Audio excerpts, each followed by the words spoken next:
In this video, I want to introduce several different techniques for structuring how a page table looks. The first thing I want to talk about is the idea of a hierarchical page table. So what we've already seen, right, is basically this idea of having, one page table. It's like, well, I put in, a particular page, right, and I get back out, what frame it corresponds to.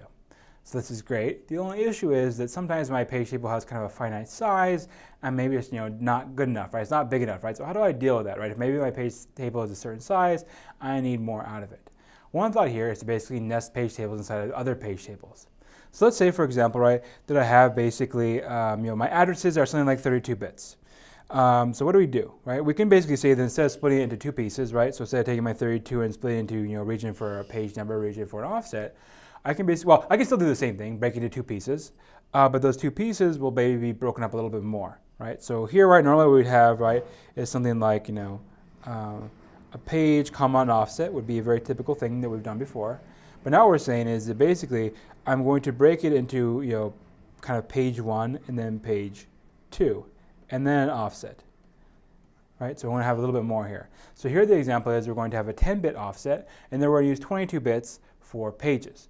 Now that little section there, right, is actually going to be broken into two parts. Right? It's going to be, we're going to use 10 bits for kind of the first page, 12 bits for the second page, something like that.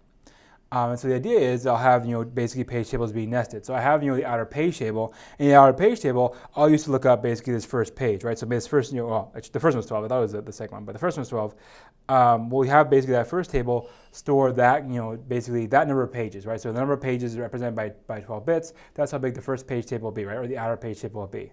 And then, right, what we do is we basically do a lookup there, and that lookup, right, from the outer page table goes then to this inner page table, right? So this is the outer one, right? So this is maybe the one that I have, a 12-bit index on.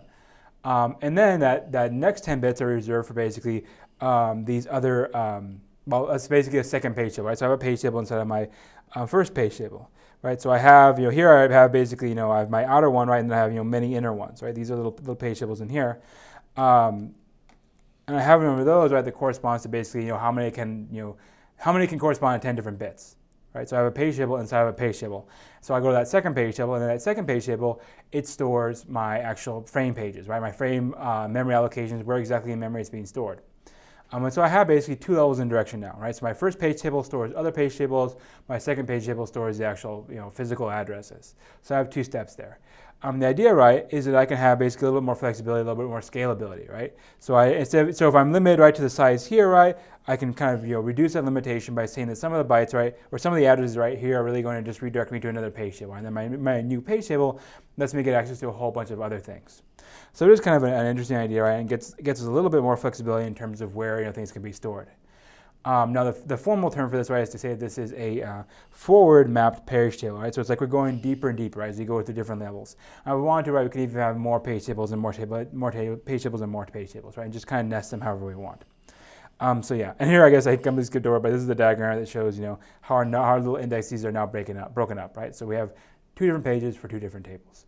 So this is one approach we're going to use. There are also other ways, right, we can maybe try to store a page table as well.